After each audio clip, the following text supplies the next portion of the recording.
1980-കളിലാണ് പ്രമേഹം, pressure, cholesterol അന്നേരം വന്നിട്ടില്ല. കൊളസ്ട്രോൾ അന്നേരം മരുന്ന് കമ്പനികൾ ഒരു രോഗമായി ചിത്രീകരിച്ചിട്ടില്ല. 80-കളിലാണ് പ്രമേഹമൊക്കെ കണ്ടു തുടങ്ങുന്ന, ആളുകളതിനെക്കുറിച്ച് സംസാരിക്കുന്നതും ഡോക്ടർമാർ ലേഖനങ്ങൾ എഴുതുന്നതും. പ്രമേഹം പാരമ്പര്യ രോഗമാണെന്ന് അവർ പറഞ്ഞു. ആദ്യമായിട്ട് കേൾക്കുകയും കാണുകയും ചെയ്യുകയാണെങ്കിലും നമ്മളും അങ്ങോട്ട് ഏറ്റു പറഞ്ഞു പ്രമേഹം പാരമ്പര്യ രോഗമാണ്, അത് തലമുറകളിലേക്ക് ഇങ്ങനെ വരുന്നതാണ്, അതുകൊണ്ട് അത് ചികിത്സിച്ച് മാറ്റാൻ പറ്റത്തില്ല. അപ്പോഴും നമ്മൾ ആലോചിച്ചില്ല, നമ്മുടെ അപ്പൂപ്പന് പ്രമേഹമില്ലല്ലോ, അപ്പൂപ്പൻ്റെ അപ്പൂപ്പനും പ്രമേഹമില്ലല്ലോ, ഉണ്ടായിരുന്നില്ലല്ലോ എന്ന് നമ്മൾ ആലോചിച്ചില്ല. പ്രമേഹം തുടങ്ങിയിട്ട് ഒരു രോഗവും നമ്മുടെ ആരുടെയും പാരമ്പര്യം ആയിരുന്നില്ല. ഇപ്പോഴും നമ്മുടെ നാട്ടിലെ ആദിവാസികൾക്ക് എന്താ പാരമ്പര്യമില്ലേ? നമ്മളെപ്പോലെ അവർക്ക് പ്രമേഹവും പ്രഷറും ഹൃദ്രോഗവും ഉണ്ടോ? കൂടി വരുന്നുണ്ട്, വന്ന് കുറച്ചൊക്കെ വന്നിട്ടും ഉണ്ടാവും. പക്ഷെ നമുക്ക് പ്രമേഹം പിടിച്ച സമയത്ത്, നമ്മുടെ BP കൂടിയ സമയത്ത്, നമുക്ക് ഹാർട്ടിന് തകരാറ് വന്ന സമയത്തൊന്നും നമ്മുടെ ആദിവാസികൾക്ക് ഇവയൊന്നും വന്നിട്ടില്ല. പിന്നീട് നമ്മുടെ റേഷൻ അരി കഴിക്കാൻ കൊടുത്ത് അവരുടെ മില്ലറ്റ്സ് ഒക്കെ പോയി, ചെറുധാന്യങ്ങളെല്ലാം മാറി, കാട്ടുതേനും തീർന്ന് കാട്ടുകിഴങ്ങുകളില്ലാതെയായി, നമ്മുടെ റേഷൻ അരി തിന്നാൻ തുടങ്ങിയതിന് ശേഷം പ്രൈമറി ഹെൽത്ത് സെൻ്ററിലൂടെ പാരാസെറ്റമോളും ബ്രൂഫനും ഒക്കെ കഴിക്കാൻ തുടങ്ങിയതിന് ശേഷം നമുക്ക് കിട്ടിയതുപോലെ പ്രമേഹം, പ്രഷർ, കൊളസ്ട്രോൾ, ഹൃദ്രോഗം, ആർത്രൈറ്റിസ്, അലർജി, ആസ്തമ, ക്യാൻസർ ഒക്കെ ആദിവാസികൾക്കും കിട്ടുന്നുണ്ട്. ഞാൻ നേരത്തെ പറഞ്ഞു, ഈ മെയ് മാസം 13-ാം തീയതി കോഴിക്കോട് നേച്ചർ ലൈഫിലെ മേധാ പട്കർ നമ്മുടെ പ്രകൃതി സന്ദേശ കേരള യാത്രയുടെ 25-ാം വർഷത്തെ ആഘോഷ പരിപാടികൾ ഉദ്ഘാടനം ചെയ്തു. ആ ഉദ്ഘാടന പ്രസംഗം നേച്ചർ ലൈഫ് TV യൂട്യൂബ് ചാനലിൽ മുഴുവൻ കൊടുത്തിട്ടുണ്ട്. അപ്പം അതിൽ മേധ പറയുന്നൊരു കാര്യം, കോവിഡ് വന്നു, ലോകമെല്ലാം അടച്ചിട്ടു, ആളുകൾ മുഴുവൻ പരിഭ്രാന്തിയിലായി, പലരും കോവിഡ് കാരണമല്ല മരുന്ന് കാരണം മരിച്ചു. കോവിഡ് കഴിഞ്ഞ് വാക്സിൻ എടുക്കാൻ തഹസിൽദാർ മേധയുടെ അടുത്ത് ചെന്നിട്ട് പറഞ്ഞു, നമുക്ക് ആദിവാസികൾക്കെല്ലാം കോവിഡ് വാക്സിൻ കൊടുക്കണം ദീദി. മേധ പറഞ്ഞു, അതിനിവിടെ ഈ ആദിവാസികൾക്ക് കോവിഡ് വന്നില്ലല്ലോ, അവരതിനെക്കുറിച്ച് അറിയുക പോലും ചെയ്തില്ലല്ലോ, പിന്നെ എന്തിനാണ് വാക്സിൻ? എടുത്തില്ല. ഇപ്പൊ പുറത്തു വരുന്നു, ബിൽ ഗേറ്റ്സിന്റെ നിർമ്മിതിയായിരുന്നു, അയാൾ ഫണ്ട് കൊടുത്ത് നടത്തുന്ന ചൈനയിലെ വുഹാനിലെ ലാബിൽ നിന്ന് അവരുണ്ടാക്കി ഇറക്കി വിട്ടതാണ് ഈ കുഴപ്പം. ഈ ആദിവാസികൾക്കൊന്നും കോവിഡ് വന്നില്ല. ഞാൻ കൽക്കട്ടയിൽ പോയി. കൽക്കട്ടയിൽ മിഡ്നാപ്പൂർ എന്ന് പറയുന്ന ആദിവാസി ജില്ലയിൽ എനിക്ക് 2-3 ക്ലാസ്സുകൾ ഉണ്ടായിരുന്നു. അവിടെയും ആദിവാസികളാരും ഇങ്ങനെ ഒരു പരാക്രമം ലോകത്ത് നടക്കുന്നത് അറിഞ്ഞില്ല, ഭയന്നില്ല, വായ്ക്കോണ്ടം കെട്ടിയില്ല. ഇതിലാണ് നമ്മൾ മുങ്ങാങ്കുളിയിട്ട് കുളിച്ചിരുന്നത്. സാനിറ്റൈസർ പുണ്യാഹത്തിൽ മുങ്ങാങ്കുളിയിട്ട് കുളിച്ചില്ല. അതുകൊണ്ട് തന്നെ വാക്സിനും അവർക്ക് വേണ്ടി വന്നില്ല. അവർ പറയുന്നതുപോലെ തന്നെ പണിയെടുത്ത് പരസ്പരം സൗഹാർദ്ദമായിട്ട് ജീവിച്ചിരുന്നു. എന്തിനത്ഭുതം, ബോംബെയിലെ ചേരികളിൽ കോവിഡ് കൊണ്ട് ആരെങ്കിലും മരിച്ചോ? പിടിച്ചോ? കോവിഡ് പിടിച്ചിരുന്നെങ്കിൽ നശിച്ചു പോകുമായിരുന്നില്ലേ? ഇവർ പറഞ്ഞ പോലെ ആയിരുന്നെങ്കിൽ.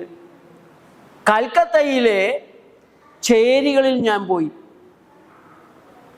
അവിടെ ആർക്കും കോവിഡ് വന്നില്ല, ആരും മരിച്ചില്ല.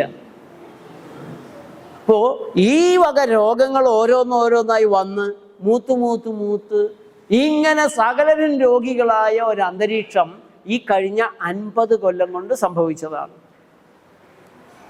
നിങ്ങളൊന്ന് ആലോചിച്ച് നോക്ക്. 1980 തുടങ്ങിയിട്ടാണ് സകലരും രോഗികളായ ഒരു അന്തരീക്ഷം ഉണ്ടായത്.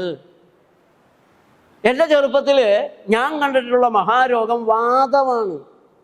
ചില ചേട്ടന്മാർ വാതം പിടിച്ച് ഈ എണ്ണ മുഴുവൻ മെഴുക്ക് പുരട്ടിയായിട്ട് ഇങ്ങനെ എണ്ണ ഒതുങ്ങിയ തേക്കുക, തുഴമ്പ് ഇട്ട് തടയുകയൊക്കെയാണ് ചികിത്സ. വല്ലവർക്കും ഇടയ്ക്ക് വല്ലപ്പോഴും ഒരു പനി വന്നു എന്ന് കേൾക്കും. കുട്ടികൾക്കും ഒരു രോഗം അങ്ങനെ വരാറില്ല. എൻ്റെ ക്ലാസ്സിൽ ഒരു കുട്ടി അവനിങ്ങനെ മൂക്കൊലിപ്പിച്ചുകൊണ്ട് നടക്കുന്നു. അത് വളരെ അപൂർവമായിട്ടുള്ളൊരു കാഴ്ചയായിരുന്നു. ആ കഫക്കെട്ടിങ്ങനെ വ്യാപകമാകുന്നതും ജലദോഷം വ്യാപകമാകുന്നതും പനി ഇടയ്ക്കിടയ്ക്കായിട്ട് വരുന്നതൊക്കെയാണ് പിന്നീട് പതുക്കെ കണ്ടത്. കുട്ടികൾക്കൊന്നും മരുന്ന് കൊടുക്കില്ലായിരുന്നു കാരണന്മാർ. എൻ്റെ അമ്മൂമ്മ പറയും കുമ്മായം കുട്ടികൾക്ക് കൊടുക്കാൻ കൊള്ളത്തില്ല. പിന്നീട് അമ്മൂമ്മ മരുന്നിൻ്റെ വലിയൊരു ആരാധികയും പ്രചാരകയുമായി എന്നുള്ളത് വേറൊരു കാര്യമാണ്. അത് ഈ ആശുപത്രികൾ വന്ന് ഡോക്ടർമാരുടെ മാസ്മരിക വലയത്തിൽ പെട്ടുപോയത് കൊണ്ടാണ്. ഇതിൻ്റെ പിന്നിൽ എന്താണ് സംഭവിച്ചത്? ഞാൻ ഈ ഭാഗങ്ങളെല്ലാം നിങ്ങളുടെ തന്നെ തുടർന്നുള്ള ചിന്തയ്ക്ക് വിട്ടുതരികയാണ്. നേച്ചർ ലൈഫ് TV യൂട്യൂബിൽ ഇതിൽ ഓരോ കാര്യത്തെക്കുറിച്ചും ഞാൻ പറഞ്ഞിട്ടുള്ള നിരവധിയായ വിശദീകരണങ്ങൾ കിടക്കുന്നുണ്ട്. ഞാൻ വീണ്ടും ഉറക്കത്തിലേക്ക് തന്നെ വരികയാണ്. ഇപ്പോൾ ഗാഠനിദ്രയുണ്ടായിരുന്ന, ദീർഘനിദ്രയുണ്ടായിരുന്ന ആ ഒരു 50 വർഷത്തിന് മുമ്പുള്ള കാലത്ത് നിന്ന് ഉറക്കം ഇല്ലായ്മ ഒരു രോഗമാകുന്നൊരു കാലം, അതിൻ്റെ മരുന്നുകൾ വിപണി കീഴടക്കുന്നൊരു കാലം, ആ മരുന്നുകൾ ഫലിക്കാതെ ആ മരുന്ന് കഴിച്ചിട്ടും ഉറക്കമില്ലാതെ വരുന്നൊരവസ്ഥ, ഇന്നത്തെ ദുരവസ്ഥ എങ്ങനെയുണ്ടായി എന്നുള്ളതാണ്. നിരവധിയായ കാരണങ്ങളുണ്ട്. അതിലൊരു കാരണം നമ്മൾ ചെറിയ അസ്വസ്ഥതയ്ക്ക് കഴിച്ച മരുന്നുകൾ കൂടിയാണ്. ഉറക്കം കളയുന്ന മരുന്നുകൾ, ഉറക്കം നശിപ്പിക്കുന്ന മരുന്നുകൾ, ഉറക്കമില്ലായ്മ താൽക്കാലികമായിട്ടും സ്ഥിരമായിട്ടും ഒക്കെ ഉണ്ടാക്കുന്ന മരുന്നുകൾ. ഏതൊക്കെ മരുന്നുകളാണ്? ഉറക്കം കളയുന്ന മരുന്നുകൾ, അല്ലെങ്കിൽ ഇന്നത്തെ ഉറക്കമില്ലായ്മ, ഉറക്കം ശരിയാവാത്ത അവസ്ഥ, ഉറക്കം വൈകി വരുന്ന അവസ്ഥ, നിരവധി ഘടകങ്ങളുണ്ട്. മരുന്ന് മാത്രമല്ല, എല്ലാം കൂടി നമുക്കൊന്ന് നോക്കേണ്ടതുണ്ട്. ഒന്ന്, ജലദോഷത്തിനും അലർജിക്കും കഫക്കെട്ടിനും നമ്മൾ കഴിക്കുന്ന മരുന്നുകൾ ഉറക്കം നശിപ്പിക്കുന്ന, ഉറക്കമില്ലായ്മ രോഗമുണ്ടാക്കുന്ന മരുന്നുകളാണ്. അത് ഒരു പ്രാവശ്യം കഴിച്ചുകൊണ്ടോ 2 പ്രാവശ്യം കഴിച്ചുകൊണ്ടോ ഉടൻ തന്നെ ഉണ്ടാകണോ നിർബന്ധമുണ്ടോ ഇല്ലെന്ന് ചോദിച്ചാൽ അങ്ങനെ നിർബന്ധമൊന്നുമില്ല. മറ്റു സാഹചര്യങ്ങളെല്ലാം കൂടെ കൂടി വന്നാൽ പറയുകയും വേണ്ട. ഏതോ ഒരു കാലത്ത് കഴിച്ച മരുന്നായിരിക്കും 5-10 കൊല്ലം കഴിഞ്ഞ്, അല്ലെങ്കിൽ 10-20 കൊല്ലം കഴിഞ്ഞ് നമുക്ക് പലതരത്തിലുള്ള സൈഡ് എഫക്ട്സുകളും ഉണ്ടാക്കുന്നത്. മരുന്ന് കഴിക്കുമ്പോൾ തന്നെ അതിൻ്റെ ദോഷം ഉണ്ടാകുന്നില്ല. ഏതോ ഒരു കാലത്ത് കഴിച്ച ആൻറ്റിബയോട്ടിക് ആയിരിക്കും, ചെറുപ്പത്തിൽ കഴിച്ചൊരു കുട്ടിയായിരിക്കുമ്പോൾ കഴിച്ച ആൻറ്റിബയോട്ടിക് ആയിരിക്കും വളരെ വിജയകരമായി ബാക്ടീരിയകളെ എല്ലാം കൊന്ന് കല്യാണം കഴിച്ചിട്ട് ചെറുക്കന് കുട്ടികളുണ്ടാവണില്ല. കാരണം ബീജങ്ങളൊക്കെ ചത്തുപോയി. ആൻറ്റിബയോട്ടിക് പണ്ടെന്ന് കഴിച്ചതാണ്. അതെല്ലാം സംഭവിക്കാവുന്ന കാര്യങ്ങളാണ്. ഇപ്പോൾ ജലദോഷ മരുന്നുകൾ, അലർജി മരുന്നുകൾ, വേദനാസംഹാരികൾ, പ്രത്യേകിച്ച് കഫീൻ ചേർന്നിട്ടുള്ള വേദനാസംഹാരികൾ. ഈ അലോപ്പതിക്കാരൻ വേദന മാറ്റിത്തരുന്ന പെയിൻകില്ലറുകൾ കൊണ്ട് വേദന മാറ്റിത്തരുന്ന മഹാ അത്ഭുതം, ആ മന്ത്രവാദം, ആ കൂടോത്രം നടത്തുന്നത് മയക്കുന്ന സാധനങ്ങൾ ചേർത്തിട്ടാണ്, കഫീൻ ചേർത്തിട്ടാണ്, ഓപ്പിയോയിഡ്സ്, കഞ്ചാവ് സാധനമൊക്കെ ചേർത്തിട്ടാണ് നിങ്ങളെ മയക്കി വേദന അറിയാത്തൊരവസ്ഥ ഉണ്ടാക്കി തരുന്നത്. ഇപ്പം എവിടെയെങ്കിലും മുട്ടി കൈ അങ്ങ് ഇടിച്ചു ഭയങ്കര വേദനയായി, ആ വേദന മാറ്റിത്തരാനായിട്ട് വേദന അറിയാത്ത രീതിയിൽ തലച്ചോറിനൊന്ന് മയക്കി തരികയാണ് ചെയ്യുന്നത്. നിങ്ങൾ വിഡ്ഢികൾ വേദന മാറിയപ്പോൾ വേദന ഇല്ലാന്ന് കരുതി അതുകൊണ്ട് വീണ്ടും പണിയെടുത്താൽ ഇറിപ്പബിളായിട്ടുള്ള ഡാമേജാണ് ശരീരത്തിനുണ്ടാകുക. ഇത് അടിവരയിട്ട് മനസ്സിലാക്കണം. വേദന നിങ്ങളുടെ ശത്രുവല്ല, മിത്രമാണ്. അപ്പോൾ ഈ കഫീൻ ചേർന്ന പെയിൻ കില്ലേഴ്സ് നമ്മുടെ ബ്രെയിനെ സ്റ്റിമുലേറ്റ് ചെയ്തു. കുറേ നേരത്തേക്ക് വേറൊരു ലോകത്താണ്. കഞ്ചാവ് വലിച്ച പോലെ, ചാരായം കുടിച്ചതുപോലെ ഈ വേദനയുടെ കാര്യമൊക്കെ അവിടെ വിട്ടു. ഉറക്കാൻ പറ്റില്ല. ഒരു കാപ്പി നിങ്ങൾ കുടിച്ചാൽ ബ്രെയിനിൻ്റെ സ്റ്റിമുലേഷൻ 6 മണിക്കൂർ വരെ ഉണ്ടാകും. തലച്ചോറിന് ദുരിതമാണ്. അതിനെ റിലാക്സ് ചെയ്യാൻ പറ്റില്ല, റെസ്റ്റ് ചെയ്യാൻ പറ്റില്ല. അതേപോലെ തന്നെ BP-യുടെ മരുന്ന്, ബീറ്റാ ബ്ലോക്കേഴ്സ്, ഹൃദയത്തിൻ്റെ ബീറ്റ്സ് കുറച്ചു വെക്കുന്ന അത്യന്തം അപകടകരമായ ഒരു ഏർപ്പാടാണ് ബീറ്റാ ബ്ലോക്കേഴ്സ് കഴിച്ചുകൊണ്ട് BP കുറയ്ക്കാൻ നോക്കുന്നത്.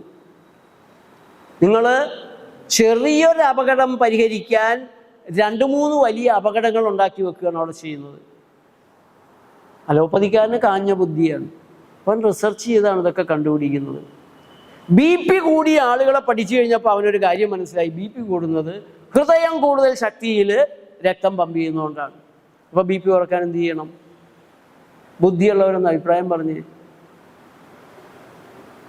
ഹൃദയം കൂടുതൽ ശക്തിയിൽ പമ്പ് ചെയ്യുന്നതുകൊണ്ടാണ് BP കൂടുന്നത്. അപ്പോൾ BP കുറയ്ക്കാൻ എന്ത് ചെയ്യണം? അപാര ബുദ്ധിയാണ് അലോപ്പതിക്കാരന്.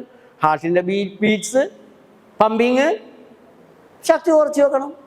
അപ്പോൾ BP കുറഞ്ഞില്ലേ? സന്തോഷമായില്ലേ? ബീറ്റാ ബ്ലോക്കേഴ്സ്, ഹാർട്ടിൻ്റെ ബീറ്റ്സ് കുറച്ച് വയ്ക്കുന്ന, ബ്ലോക്ക് ചെയ്ത് വെക്കുന്ന നന്നാവില്ലേ? എടോ വിഡ്ഢിയായ അലോപ്പതി ശാസ്ത്രജ്ഞ, ഹാർട്ട് കൂടുതൽ ശക്തിയിൽ ബീറ്റ് ചെയ്ത് പമ്പ് ചെയ്യാൻ എന്ത് കാരണമെന്ന് താൻ ആലോചിക്കേണ്ടതോ? രക്തം കട്ടി കൂടിയായിട്ടാണോ? എന്ത് കാരണം കൊണ്ടാണ് ഹൃദയം കൂടുതൽ ശക്തിയിൽ പമ്പ് ചെയ്യുന്നതെന്ന് ആലോചിക്കാതെ BP കൂടി നിൽക്കുന്നു. അതിന് കാരണം ഹാർട്ട് കൂടുതൽ പമ്പ് ചെയ്യുന്നതാണെന്ന് പറഞ്ഞിട്ട് ആ പമ്പിങ് കുറപ്പിക്കുന്ന തന്നെ പോലൊരു പമ്പര വിഡ്ഢി ലോകത്ത് വേറെ ഉണ്ടോ? BP കുറഞ്ഞു. ബീറ്റാ ബ്ലോക്കർ ഗുളിക കഴിക്കുന്നവന് സന്തോഷമായി, BP കുറഞ്ഞു.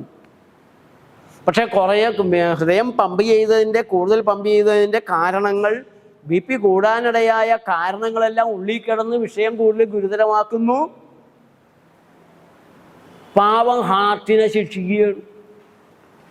കൂടുതൽ പമ്പ് ചെയ്യേണ്ട സാഹചര്യമാണ്. രക്തത്തിന് ധമനികൾ ചുരുങ്ങിയതാവാം, രക്തത്തിന് കട്ടി കൂടിയതാവാം, ടെൻഷൻ കയറിയതാവാം, വിട്ടുമാറാത്ത ടെൻഷനിൽ ഇയാൾ നടക്കുന്നതായിരിക്കാം. ഈ വക കാരണങ്ങളൊന്നും പരിഹരിക്കാതെ ഹാർട്ടിൻ്റെ ബീറ്റ് കുറച്ച് വെച്ച് ഒരു നായ കടിക്കാൻ ഓടിച്ചിടുമ്പോഴോ?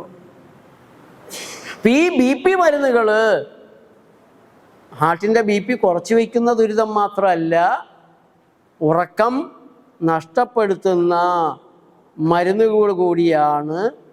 അവ മെലാറ്റോണിൻ എന്ന് പറഞ്ഞിട്ടുള്ള ഉറങ്ങാനുള്ള ഹോർമോണിൻ്റെ, പ്രോട്ടീനിൻ്റെ അളവ് കുറയ്ക്കും, അതിന് താളപ്പിഴ ഉണ്ടാക്കും.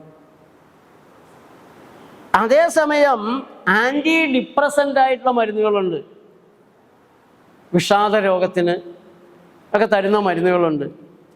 SSRIs ആൻഡ് SNRIs എന്നൊക്കെ പറഞ്ഞുള്ള ഈ സൈക്യാട്രിസ്റ്റുകൾ തരുന്ന മരുന്നുകളുണ്ട്. അത് ഡിപ്രഷൻ രോഗം എത്ര ഭേദമാണ് ഈ മരുന്ന് വെച്ച് നോക്കിയാലെന്ന് പറയുന്ന രീതിയിൽ തൽക്കാലം നിങ്ങൾക്ക് കുറച്ച് നാളത്തേക്ക് വ്യത്യാസം കിട്ടും. പിന്നീട് ഡിപ്രഷൻ കൂടി വരും. ഹാലൂസിനേഷൻ, മിഥ്യാഭ്രമങ്ങളും മായക്കാഴ്ചകളും ഒക്കെ ആയിട്ട് ആ ആളുടെ കാര്യം കഷ്ടമാവും, ചീർത്ത് വീർക്കും. അതൊക്കെ അതിൻ്റെ വേറെ സൈഡ് എഫക്ട്സ്. ഈ മരുന്നുകൾ നാഡീഞരമ്പുകളിൽ വളരെ തെറ്റായ സംവേദനങ്ങളാണ് ഉണ്ടാക്കുക. അവയും നമ്മുടെ ഉറക്കം കളയുന്നതാണ്. അതേപോലെ കോർട്ടിക്കോസ്റ്റിറോയിഡ് മരുന്നുകളുണ്ട്. ശരീരത്തിനെ ഉറങ്ങാനായിട്ട് സഹായിക്കുന്ന കോർട്ടിസോള് കുറച്ച് കളയും. അതോടെ ഉറക്കം പോകുന്നതിൽ അത്ഭുതപ്പെടാനില്ലല്ലോ. പിന്നീട് ACE ഇൻഹിബിറ്റേഴ്സ് ഉണ്ട്. അതും BP മരുന്ന് തന്നെയാണ്. ഡൈയൂററ്റിക്സ് ഉണ്ട്, നീര് പോകാനുള്ള മരുന്നുകൾ. വാട്ടർ പില്ലുകൾ എന്നാണ് പറയുക. BP കുറയ്ക്കാനും തരും. ആ മരുന്നുകളും ഉറക്കം കളയും. കിഡ്നി രോഗികൾക്ക് ധാരാളമായിട്ട് കൊടുക്കുന്ന മരുന്നാണ് കാലിൽ നീരുണ്ടെന്ന് പറഞ്ഞാൽ ഉടനെ ആ നീര് പോകാനുള്ള മരുന്ന്, നീര് പോകാനുള്ള മരുന്നില്ല, നീര് എന്തുകൊണ്ട് വന്നു, ആ കാരണമാണ് അവിടെ മാറ്റേണ്ടത്, ചികിത്സ അവിടെയാണ് വേണ്ടത്. പക്ഷെ നീര് പോകുമ്പോൾ നമുക്ക് സന്തോഷമായി. നീരെങ്ങനെയാണ് പോവുക? അത് കൂടുതൽ മൂത്രമൊഴിച്ചു പോകും. കൂടുതൽ മൂത്രമൊഴിക്കുമ്പോൾ എന്ത് സംഭവിക്കും? ശരീരത്തിലുള്ള ഉപ്പെല്ലാം പോവും, ഇലക്ട്രോലൈറ്റ്സ് പോവും. ഇപ്പോൾ സോഡിയം കുറയാൻ തുടങ്ങും.